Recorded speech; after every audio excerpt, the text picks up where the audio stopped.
오늘 주시는 하나님의 말씀입니다. 구약성경 열왕기상 17장 2절부터 7절 말씀입니다. 구약성경 545쪽입니다. 말씀을 받들어 봉독합니다. 여호와의 말씀이 엘리야에게 임하여 이르시되 너는 여기서 떠나 동쪽으로 가서 요단 앞 그리 시냇가에 숨고 그 시냇물을 마시라. 내가 까마귀들에게 명령하여 거기서 너를 먹이게 하리라.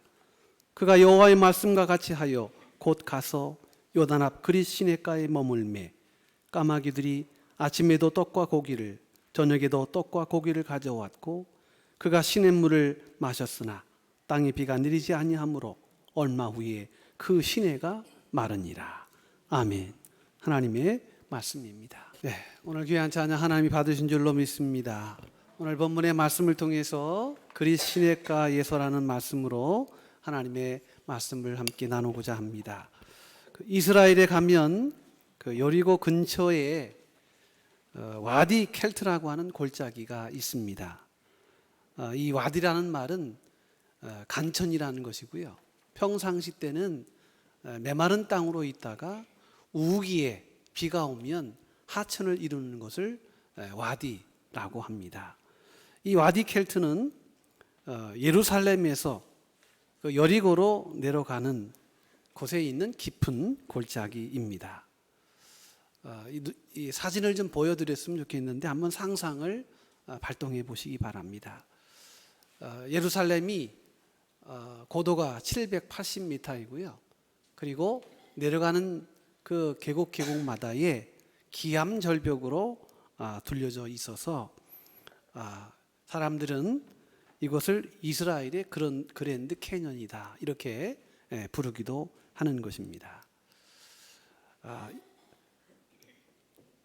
이 골짜기는 1년 12달 아주 큰 강에는 물이 흐릅니다만 그러나 비가 와야만 그 물이 충일하게 저 간헐 지천까지 채워지게 되는 곳인데 이렇게 큰 샘에서부터 흘러나오다가 지류를 잃어서요.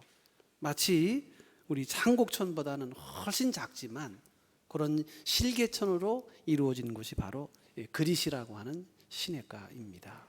그래서 오늘 이 그릿 시냇가를 여러분 한번 상상해 보시고 아주 작은 지천에서 하나님의 역사가 엘리야를 통해서 어떻게 이루어지고 있는지, 왜 하필이면 그릿 시냇가에서 하나님은 엘리야를 교육하고 또 그의 신앙과 삶을 하나님이 만지시고 계시는지를 오늘 이 말씀을 통해서 같이 생각해 보려고 합니다. 오늘의 주인공은 엘리야입니다.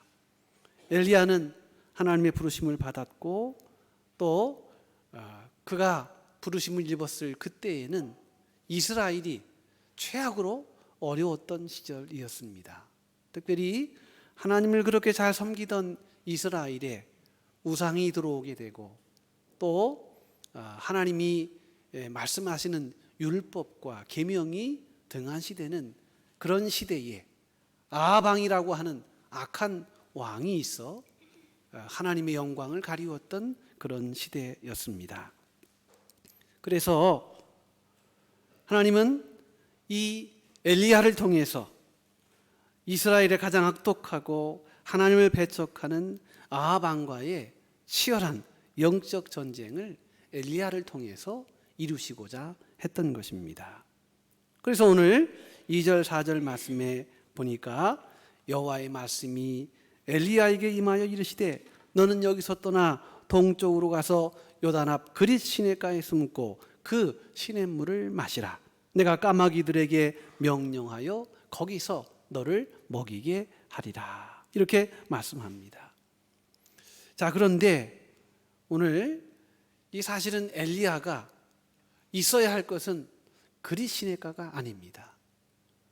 악독한 아합 왕, 여호와 하나님을 섬기는 여호와 신앙의 그 역사가 이루어져야 하는, 보존되어야 하는 그 한복판에 영적 전사로서 하나님의 의로운 진리를 선포하고 또 하나님의 살아계심을 당당히 선포해야 할 그 자리는 그리 시내가가 아니었단 말입니다. 왜 하나님은 이스라엘의 가장 악독하고 그리고 하나님을 배척하는 아합 왕의 치열한 이런 영적 전투 중에 이토록 시급하고 중요하고 결정적인 상황에 엘리야를 한가한 그릿 시내가로 불렀을까 하는 것입니다. 지금 의미적으로 봐서는요, 엘리야가 있어야 할 자리는 한가한 시내가가 아니었습니다.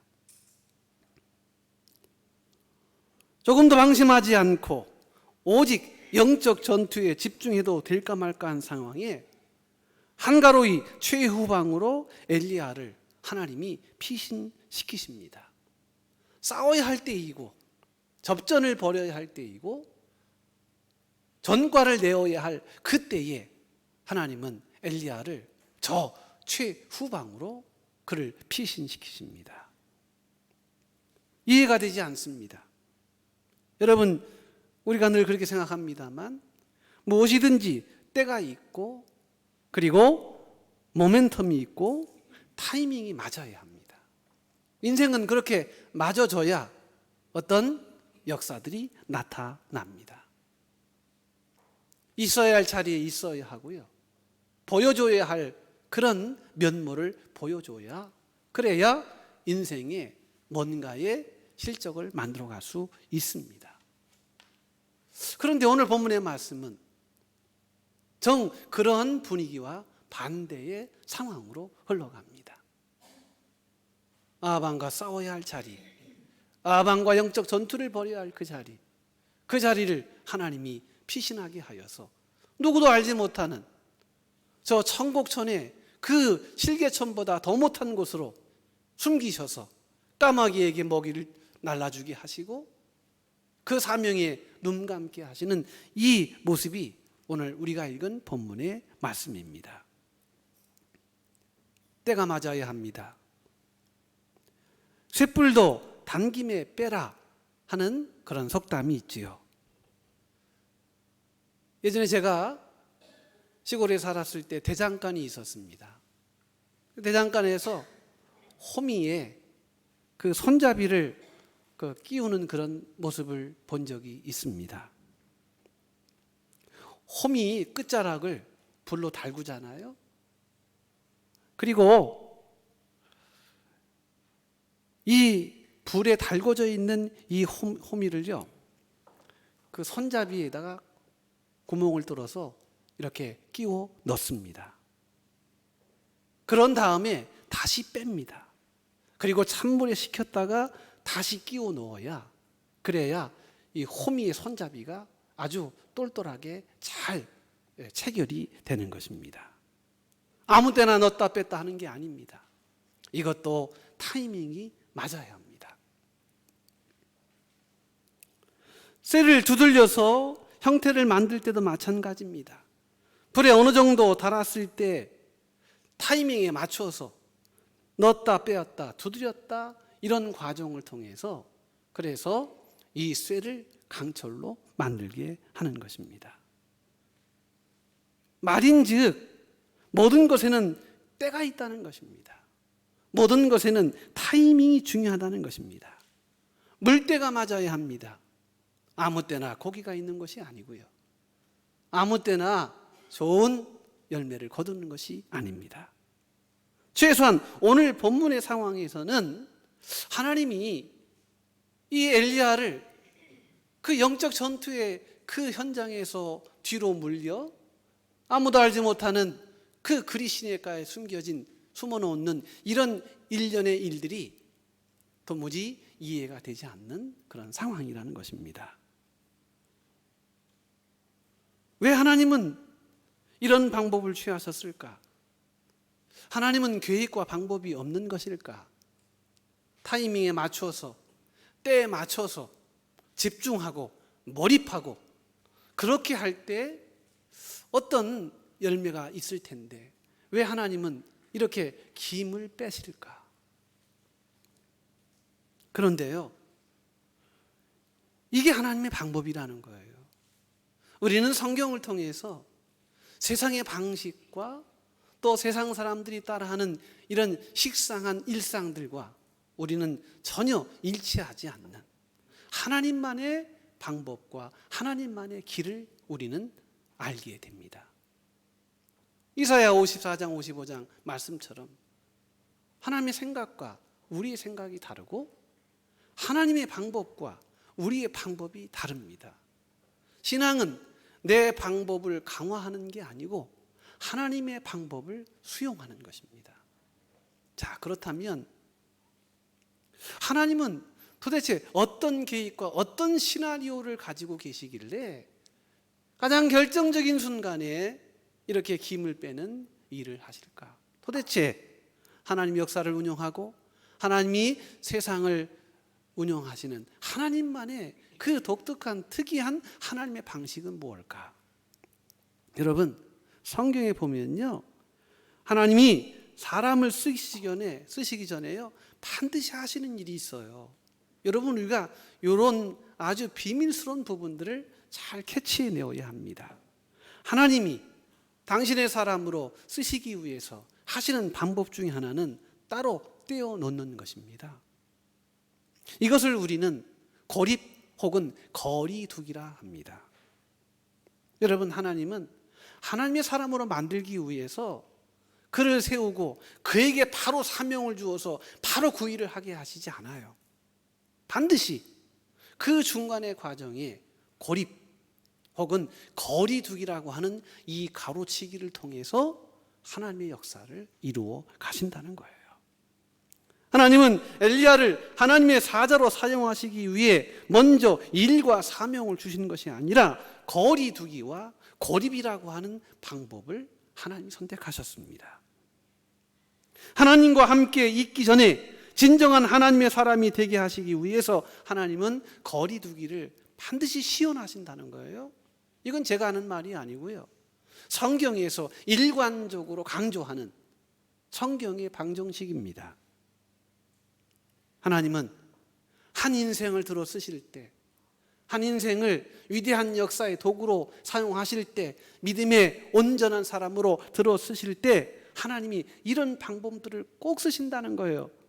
사람을 떠나게 만들고 관계를 정리하게 만듭니다. 이것이 하나님이 쓰시는 방법이에요.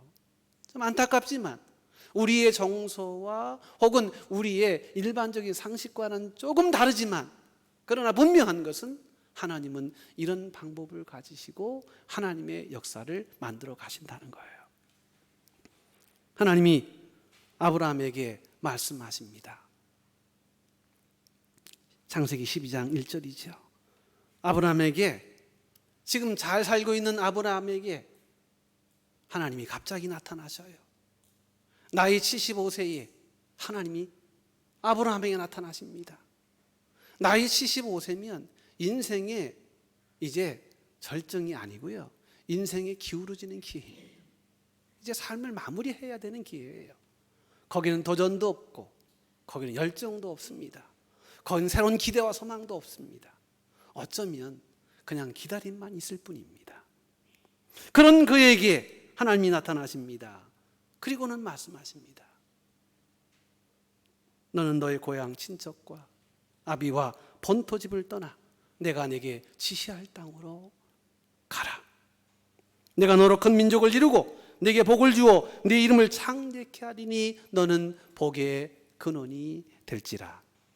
너는 복이 될지라. 개역에는 복의 근원이라는 말을 씁니다. 여러분, 하나님의 위대한 역사를 위해서 아브라함을 하나님의 사람으로 쓰시기 위해서 그의 일정한 삶을 그대로 끄집어 온 게 아니라 그 삶을 따로 떼어서 거리두기를 하시게 하시고, 그리고 온갖 모든 관계로부터 하나님이 새로운 상황으로 몰고 가신다는 거예요. 이렇게 하나님 사람을 쓰시는 거예요. 마태복음 4장에 보면 예수님께서 갈릴리 해변에 다니시다가 두 형제 곧 베드로라는 시몬과 그의 형제 안드레가 바다에 금을 던지는 것을 보시니 그들은 어부라 말씀하시되 나를 따라오라. 내가 너희를 사람을 낚는 어부가 되게 하리라 하시니 그들이 곧 그물을 버려두고 예수를 따르니라. 여러분, 먼저 해야 될 일은 그물을 버리는 일이었어요. 그물과 배와 아비를 버리지 아니하면 결코 새로운 믿음의 새로운 역사를 쓸 수 없다는 거예요. 그래서 그렇게 하나님은 신약도 그랬고 구약도 그랬고 이렇게 거리두기를 하셨다는 것입니다. 여러분, 그리시네가 왜 하필이면 그리시였을까요? 재밌는 것은요, 이 그리시란 그 히브리 말이요, 이 카라트라고 하는 이 동사에서 나온 말입니다. 이 카라트라는 말은 뭐냐 하면 잘라내다, 혹은 단절하다, 혹은 거리를 두다, 그런 뜻이에요. 그러니까 이 그리시라고 하는, 그리시네가의 이 그리시라고 하는 이 지명을 통해서 성경은, 하나님은 말씀하고자 하는 뜻이 계셨던 것입니다. 여러분, 이 그리시네가는 하나님의 훈련장입니다. 하나님이 세상을 역사하기 위해서, 하나님이 세상 구원을 위해서, 하나님이 믿는 사람들을 위해서 만드신 고유한 훈련의 장이라는 것입니다. 하나님의 역사를 감당할, 믿음을 가지고 살아가는 하나님의 사람이 되기 위해서는 반드시 훈련이 필요하다는 거예요. 여러분, 예수 믿는 것도 훈련이 필요합니다. 그냥 믿는 게 아니에요. 그냥 믿으면 믿음이 뿌리를 내리지 못합니다. 길가에 떨어지고 돌짝밭에 떨어지고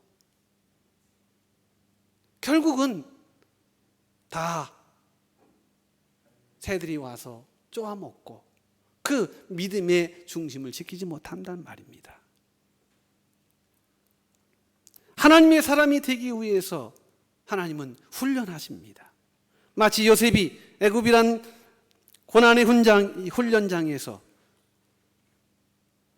믿음의 사람을 만들게 하셨던 것처럼, 모세가 미디안 광야라는 고독한 현장에서 40년 동안 그 고독함 속에 거리두기를 통해 이스라엘의 참된 구국의 영도자로 거듭날 수 있었던 것처럼 하나님의 사람으로 훈련하는 것이 바로 그리시네가라는 것입니다.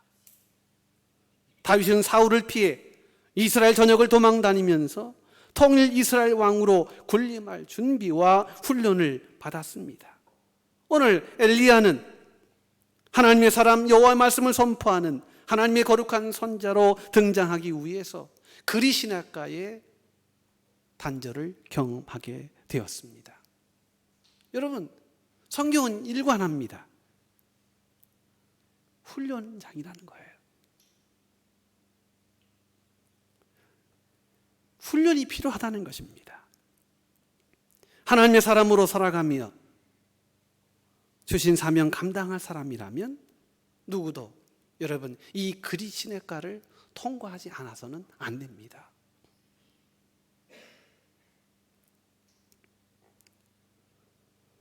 하나님은 그러면 어떤 교육을 위해서 엘리야를 그리시네가로 하나님은 단절과 거리두기를 시연했을까?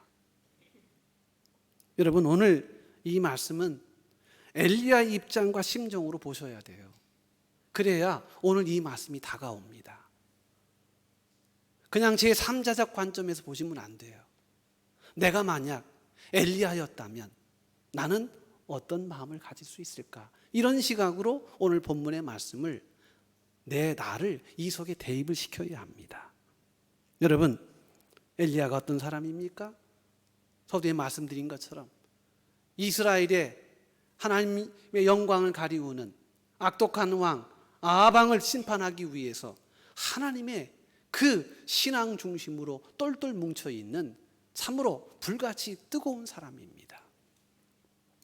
엘리야는 불타오르는 열정 때문에 견딜 수가 없어서 아합 왕에게 찾아갔습니다. 그리고 그에게 정식 싸움을 요청했습니다. 단칼에 목이 떨어져도 결코 엘리야는 뒷걸음을 할 사람이 아닙니다. 순교를 각오하고 용기 있게 아하방에게 여호와 하나님의 말씀을 선포했던 당당한 하나님의 선지자였습니다. 용기 있는 자였습니다. 뜨거운 자였습니다. 불도자처럼 직진만 감행하려는 의욕과 열정으로 가득 찬 의로운 사람이었습니다. 그의 삶은 오직 하나님께 영광 돌리는 것이 목적이었습니다. 순교하라면 순교할 수 있는 사람이었습니다. 하나님의 영광을 위해서라면 내 한 목숨 초계와 같이 버릴 준비가 되어 있는 사람이 엘리야였어요. 그랬는데 이렇게 뜨겁게 과열된 엘리야를 하나님이 갑자기 엘리야를요, 저 우리 창곡천보다 더 못한 그 개천 중에 실개천 중에 아주 깊은 심산유곡에 엘리야를 하나님이 거리두기를 시원하셨단 말입니다. 한번 말씀을 한번 다시 돌아옵니다. 여러분 같으면 어떻게 하시겠습니까? 하나님이 그리시네가로 가라는 거예요. 가면 내가 까마귀를 통해서 먹을 거 다 주겠다는 거예요. 그러니 당장 지금 이렇게 치열된 현실을 뒤로 하고 그냥 가라는 거예요. 여러분 같으면 어떻게 하시겠습니까? 난 지금 마음이 뜨거워 죽겠는데. 여러분 가실 수 있을까요? 여러분 정말 그러실 수 있을까요?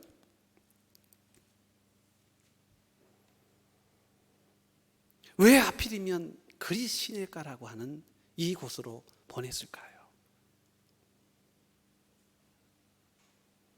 여러분 말씀드렸죠. 그리시라는 말은 잘라내다, 거리를 두다, 이런 의미를 갖고 있다고 그랬잖아요. 오늘 엘리야에게 하나님의 사람으로서 살아가야 할 더 큰 은사와 더 큰 능력이 있다면 그것은 그의 지금 뜨거운 마음, 뜨거운 열정을 보여주는 게 아니고요. 오늘 그보다 더 큰 것은 자기의 생각을 그릿 잘라내는 것입니다. 자기의 의욕을 잘라내는 것입니다. 하나님의 뜻이 무엇인지를 더 크게 보고 하나님께 순종하게 하기 위해서 그리시네가로 보냈다는 거예요. 여러분, 우리는 믿음이라고 쓰고 순종으로 읽어야 한다고 제가 말씀을 드렸어요. 믿음은 동전의 양면과 같습니다. 한 면은 믿음이고요, 뒤쪽 면은 순종입니다. 믿음이나 순종은 도끼네 객긴이에요. 쌤쌤입니다. 믿음이 있다면 여러분 순종이 동반되는 거예요. 어쩌면 하나님의 역사가 이루어지는 그 현장과 그 현실에 가장 큰 동력이 있다면 그것은 믿음으로 나타나는 순종의 모습이라는 거예요. 내가 지금 이렇게 죽을 각오가 되어 있는데 탈레반처럼 말이죠. 내가 지금 온몸에 폭탄을 두르고 순교할 각오가 되어 있는데 나를 지금 이 현장에서 살짝 빼서 저 깊은 곳에 가려두었다면 여러분 엘리야가 얼마나 마음이 불편했겠습니까? 그런데 이 그리시네가에서 하나님이 엘리야에게 해주신 그 교육 훈련의 첫 번째 목적은 뭐냐 하면 순종이라는 것입니다. 순종하라.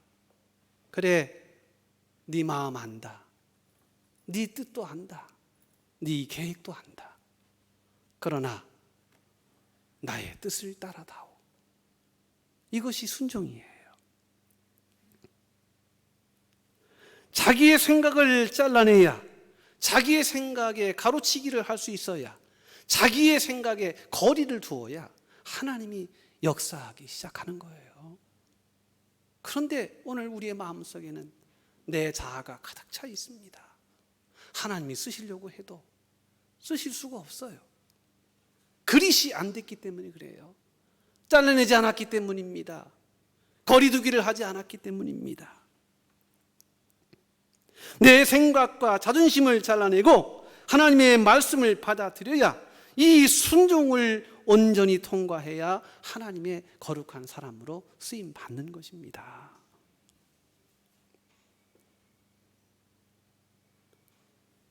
어떤 때는 하나님은 짓궂은 분이다 이런 생각을 하게 됩니다.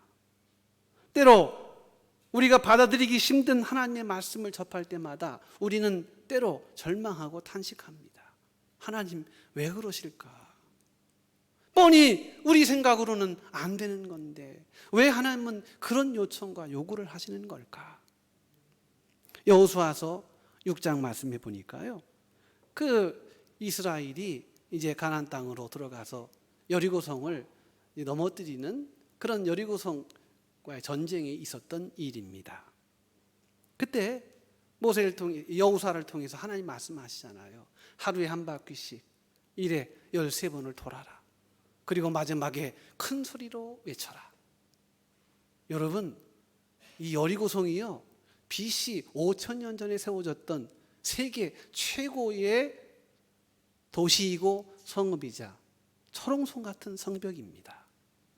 그것도 뭐 공성전을 할 수 있는 그런 장비가 있었던 것도 아니고 용감한 이스라엘의 특공대가 조직된 것도 아니고, 그런데 그 여리고성을요 그냥 손에 손잡고 관광순례 하듯이 하루에 1.4km, 하루에 한 바퀴, 두 번, 이틀 때 두 번, 주 번, 3일째 3번 이렇게 해서 도로라는 것이에요. 여러분, 이런 하나님의 명령을 정상적인 사람이 듣는다고 한다면 여러분 어떻게 생각하시겠어요? 여러분 하시겠습니까? 정말이에요? 답으로 알고 있으니까 여러분들이 이렇게 말씀하시지, 답 모르고 지금 이 상황에 그대로 갔다면 이렇게 얘기할 거예요. 아, 미쳐 돌아버리겠네. IMF라고 아시죠? 아이, 미치고 환장하건대. 여러분 그런 얘기 안 하겠습니까? 아니, 이거 돈다고 넌 역사가 일어나겠어? 이렇게 해서 개죽음 당하는 거 아니야? 저 성벽 위에서 예루살렘 이 여리고성에 오랜 동안 훈련으로 준비되어 있던 그 훌륭한 군사들이 화살을 가지고 우리를 쏜다면 우리는 아무것도 꼼짝할 수 없이 죽을 수밖에 없는데 이게 과연 합당한 거야? 이거 해야만 돼? 여러분, 이런 합리적 의심을 안 할 수 없지요? 다 하게 된다는 거예요. 이 장면을 상상하면 여러분 결코 쉽게 수용할 수 없습니다. 갑자기 여리고 성문이 열려서 창칼을 든 여리고의 군사들이 나온다고 하면 비무장으로 강강수월래를 시연하고 있는 이스라엘 백성들은요 그냥 단칼에 베어질 수밖에 없는 상황입니다. 여러분 어떻게 하시겠습니까? 이런 상황인데 여러분 어떻게 하시겠습니까? 첫 번째, 순종한다. 두 번째, 버틴다. 1번입니까? 2번입니까? 네, 답을 알고 계시잖아요. 아는 답하는 것은 쉽습니다. 그러나 그 상황을 우리가 다 무효화시키고요, 우리가 그 상황에 깊이 개입한다면 결코 이런 얘기들이 쉽게 결정할 수 있는 상황이 아니에요. 그런데 성경은 여호수아를 통해서 우리에게 이 말씀을 보여주고 있어요. 이유가 뭔지 아십니까? 성경이 의도하는, 성경이 우리에게 교훈하고자 하는 그 의미가 뭔지 아십니까? 너희들이 믿음이 있느냐? 순종하라 하는 것입니다. 여러분, 그리시네가에서 배울 수 있는 첫 번째 교훈은 뭐냐 하면 순종입니다. 나는 지금 해야 돼요. 나는 지금 이 상황을 반드시 내 힘으로 극복해야 해요. 지금 이 때를, 이 여세를 몰아서 지금 나는 앞으로 직진해야 돼요. 좌고우면이 필요 없습니다. 지금 그저 우리는 앞을 향해 직진할 뿐입니다. 여러분, 그런 현실에도 하나님께서 너는 그리 시냇가로 가라 하면 가는 것. 단순해요. 그게 믿음이고 그게 순종이라는 것입니다. 불같이 달아오르는 자기 의와 분기로 탱천하여 자기 뜻을 관철하는 마음이 늘 솥대처럼 치밀어 오는 것이 인생의 다반사입니다. 우리는 그렇게 살아요. 하나님 말씀은 말씀이고 나는 나고, 말하자면 그냥 국밥이 아니고요, 따로 국밥이란 말입니다. 누구나 다 그 길을 걸어갑니다. 그러나 그러시기에 주님 하나님이 우리에게 말씀하는 거예요. 순종이 제사보다 낫고 하나님은 순종을 받으신다는 거예요. 이것이 그리 시냇가의 교육입니다. 여러분, 믿음이 좋으면 뭐합니까? 순종하지 않으면 말짱 도루묵이에요. 하나님 말씀을 알면 뭐합니까? 말씀대로 살지 않으면 말짱 도루묵이에요. 오늘 장로님 좀 애타는 마음으로 기도하셨습니다만 공감합니다. 말씀대로 믿음대로 살지 못하고 늘 이리 뒤척 저리 뒤척 오르락 내리락 청룡열차 타는 것처럼 이 부침이 심한 우리의 이 깃털만큼 가벼운 우리의 신앙과 믿음, 얼마나 주님 보시면 안타까우실까.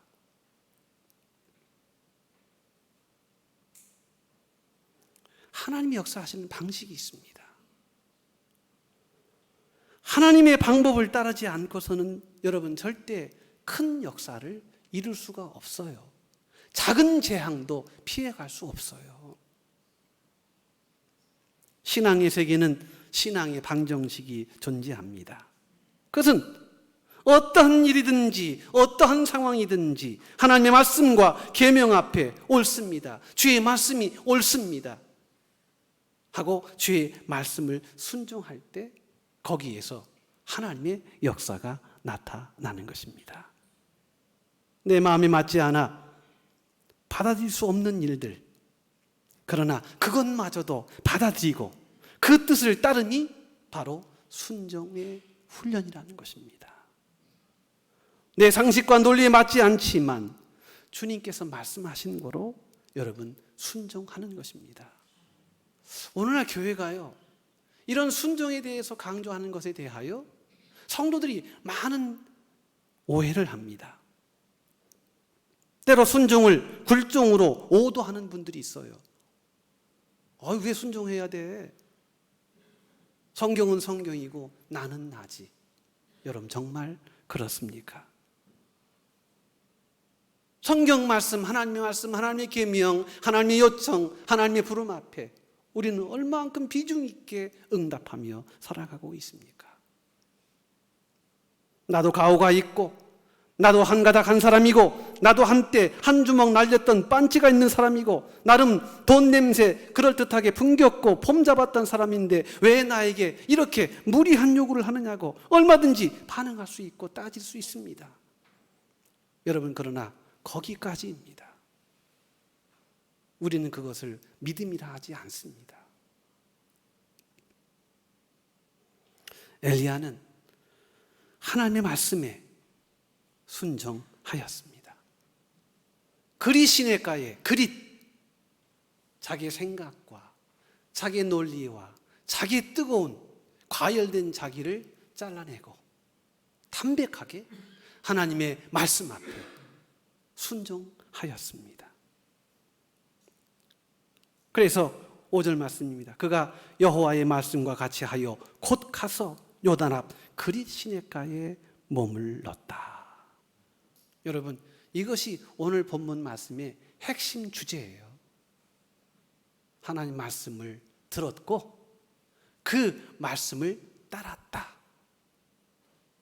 이것이 엘리야가 이스라엘 역사에 가장 큰 권능과 능력을 발휘했던 가장 중요한 신앙적 동력이었음을 성경은 말씀하고 있는 것입니다. 여러분, 말씀에 순종하는 것이 참된 믿음입니다. 말씀을 따르는 것이 가장 순수한 믿음입니다. 내 의견과 내 뜻이 여러분 하나님의 영광을 가릴 수 있다는 생각을 꼭 하시기 바랍니다. 하나님의 방식이 있다니까요. 특별히 현대인들은요, 너무 서두르고 너무 조급합니다. 자기 뜻대로 안 되면, 자기 생각대로 안 되면 이 조급증에 빨려 있어서, 그래서 믿음의 길이 아닌 세상의 허망한 길로 외도를 따라가는 경우가 많습니다. 쉴 새 없이 움직이고 바쁘게 살아갈 수밖에 없는 것이 현대인들의 현실입니다. 남보다 더 많이 소유하고 남보다 더 빨리 성공해야 인정받는 것이 현대인들의 삶입니다. 그래서 현대인은 급합니다.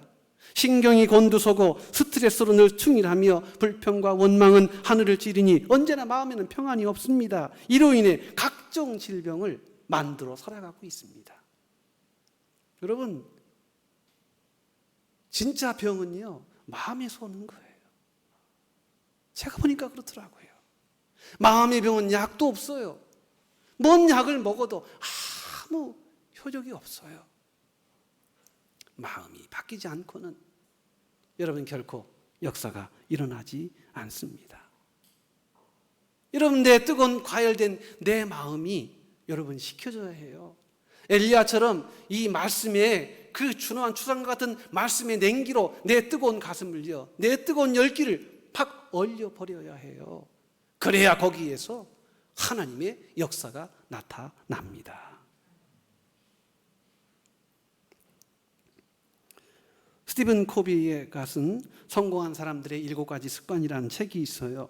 거기 보면 나무꾼의 비유가 나옵니다. 두 종류의 나무꾼이 있는데, 먼저 부지런한 나무꾼이죠. 그는 나무 한 그루를 더 베기 위해 쉴 틈 없이 톱질합니다. 쉬지 않고 그냥 몇 시간을 땀 뻘뻘 흘려가면서 자기 기준과 혹은 자기 실적을 눈앞에 바라보면서 쉬지 않고 일합니다. 그런데 시간이 갈수록 효과는 떨어지고 나무꾼은 지쳐서, 그래서 더 많은 일을 하지 못합니다. 그런데 한 나무꾼은 지혜로운 나무꾼입니다. 그런 일을 하면서 중단하고 톱날을 갑니다. 그리고 잠시 쉬면서 결과적으로 더 큰 나무, 더 많은 나무를 벨 수가 있었습니다. 잠시 시간을 중지하고 내면의 평안을 지키며 스스로 쫓기지 않는 여유로움에 생에 더 큰 의미가 있음을 말하는 그런 내용입니다. 여러분, 그렇습니다. 내 마음과 내 뜻, 내 생각, 내 이론, 이 과열된 마음들을요, 여러분 중지시켜야 돼요. 시켜야 합니다. 그래서 스티븐 코비는 이런 3가지 이야기를 제시합니다. 이렇게 마음의 뜨거움을 좀 잔잔하게 식힐 수 있는 방법을 현대인들에게 이렇게 제안하는 거예요. 먼저 속도를 늦춰라. 성공은 빨리 가는 사람에게 오는 것이 아니라 옳은 방향을 꾸준히 가는 사람에게 온다. 여러분, 열심히 한다고 다 되는 거 아니잖아요. 열심히 신화가 되어서는 안 됩니다. 제가 말씀드리잖아요. 여러분, 열심히 하지 마세요. 바르게 하세요. 고속도로를 달릴 때도 의도적으로 느린 차선을 선택하라는 겁니다. 그리고 즐기면서 타라는 거예요. 2번째는 식사도 좀 천천히 해라. 음식을 음미하며 식사해라. 먹고 나서 뭘 먹었는지 몰라요. 너무 후다닥 해치워가지고. 여러분, 그냥 배만 채우는 그런 음식이 아니라 맛을 음미하고 생각하며 감사를 누리는 식사가 되어야 한다는 거예요. 3번째는 혼자만의 고독한 시간이 필요하다는 것입니다. 여러분, 고독을 너무 멀리 하지 마세요. 고독은 우리를 싱싱하게 만드는 아름다운 치료 백신입니다. 여러분, 고독하다는 게 재앙이 아니에요. 일부러라도 우리는 싱싱함을 유지하기 위해서 고독을 선택해야 하는 거예요. 사랑하는 우리 성도 여러분,